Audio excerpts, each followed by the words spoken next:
Hello, and welcome to another video. Today, I'll be talking about some cards from the upcoming Secrets of Strixhaven set that I'm excited to try out.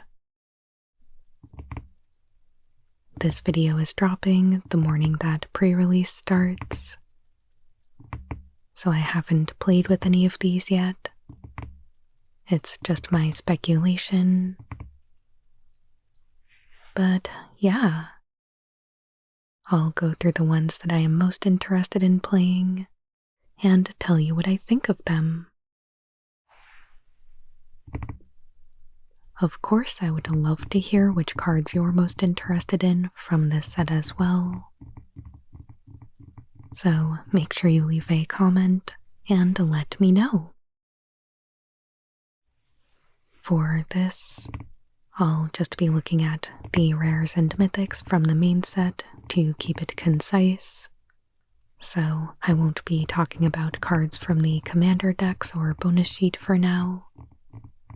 Although I am really excited about some of the reprints from the Mystical Archives. I'm a little wary about how they might warp the limited format, but that aside, there are definitely some that I'm going to be picking up as soon as possible, like Berserk. But anyway, yeah, just the rares and mythics from the main set. And I'll be looking at these through the lens of both Limited and Commander, as those are the two formats that I play the most. So let's jump right in.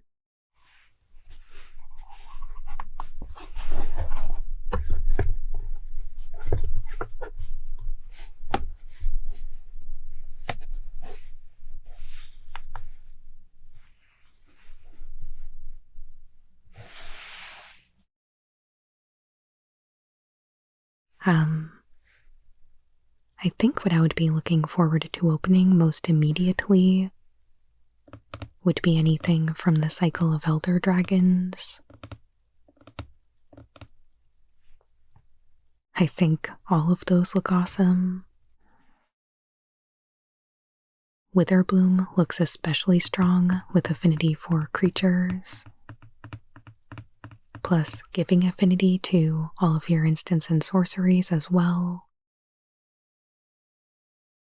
But I think Lorehold is the one I would personally be most excited to play. I've never played a deck with miracles before, and I love that it can draw you a card on your opponent's turn if you want.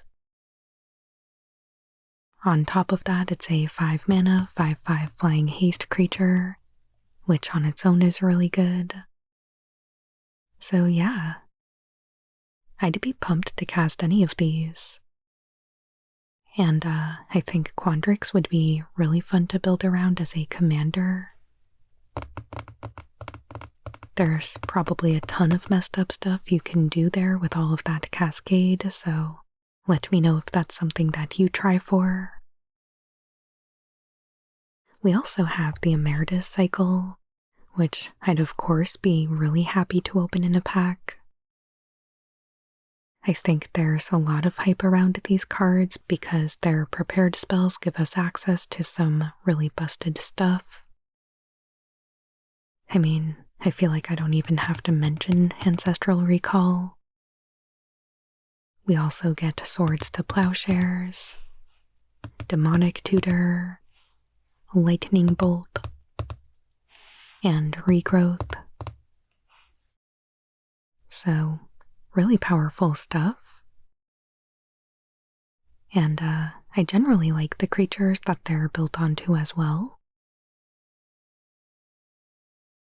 The Emeritus of Conflict is probably going to be the most difficult to activate in Limited, and would really need to be built around.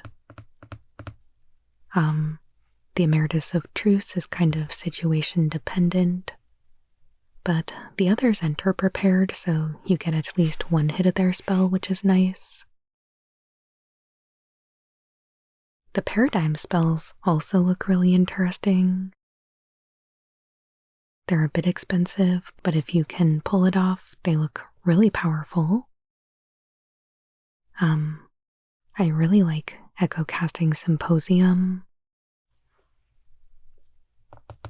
It's 4 blue for a sorcery that lets you copy a creature you control, and then it does it again on each of your first main phases. So copy your best creature for yourself.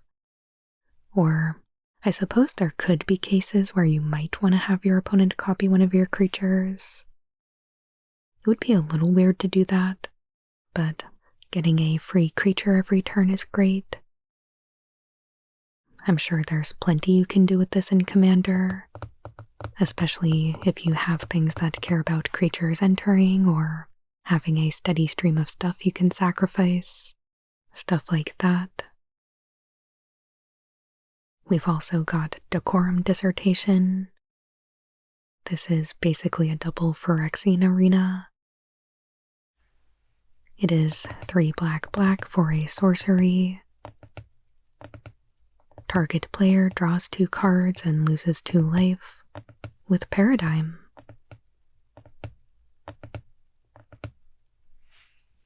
So again, you're copying this on each of your first main phases. Obviously, it's not going to be good in all situations, but potentially starting at turn 5, you'll be getting so much card advantage. You should be able to close out pretty quickly from there.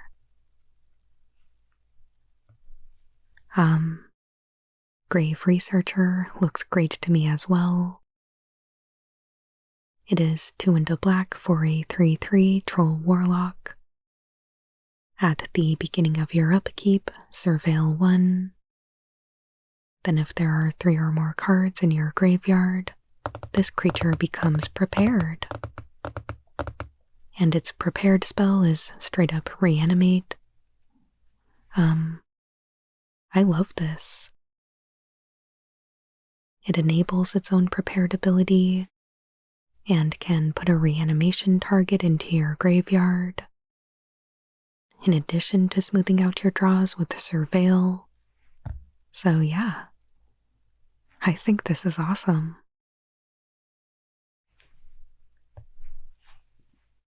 Vastland Scavenger is another one that caught my eye.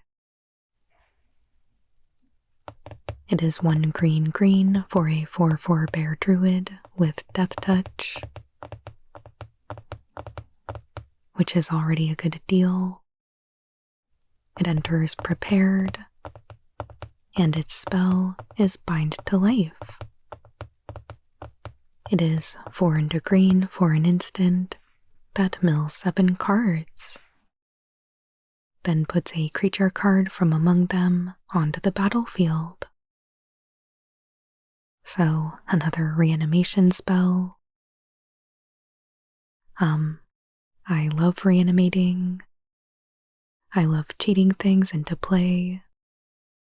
And I think there are some pretty good targets in this set. Like, any of the Elder Dragons would be a great target. Or something like the Dawning Archaic. It is 10 mana for a 7/7 legendary avatar. That costs 1 less to cast for each instant and sorcery card in your graveyard. It has reach, and whenever it attacks, you may cast target instant or sorcery card from your graveyard without paying its mana cost. If that spell would be put into your graveyard, exile it instead. So, you could certainly try building around this by loading up your deck with spells to try and get the cost down, but just fast tracking it with a reanimation spell is the way to go if you ask me. Next, I was thinking Color Storm Stallion looked pretty sweet.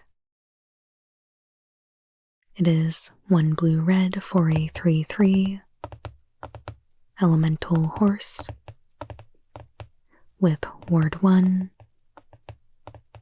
Haste, and Opus. Whenever you cast an instant or sorcery spell, this creature gets +1/+1 until end of turn. If 5 or more mana was spent to cast this spell, create a token that's a copy of this creature.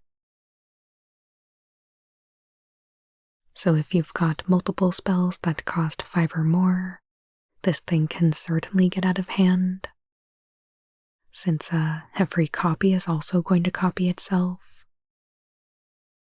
I'm not sure how often we could really expect this to go off in limited, but seems like a great addition to Izzet commander decks, especially ones that are very spell focused.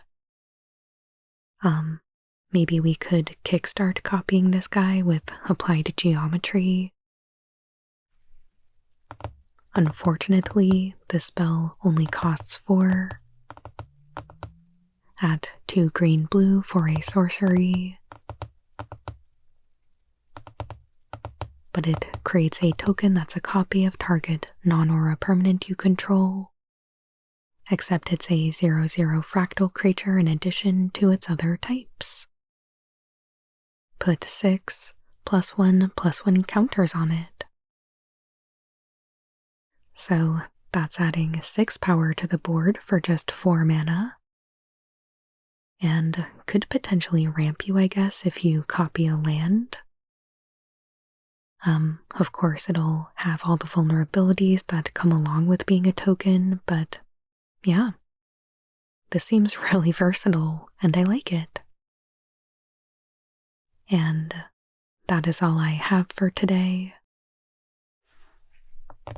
So I would love to hear your thoughts on these cards, and if there's any secrets of Strixhaven that you want to try out in any format, let's hear it down in the comments.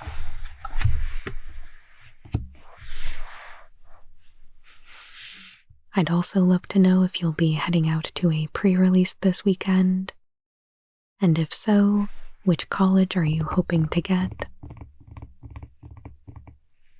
I'll be playing on Saturday, of course, and my first Crack-a-Pack video will be going up on Monday, and a review of what I played in my pre-release on Friday.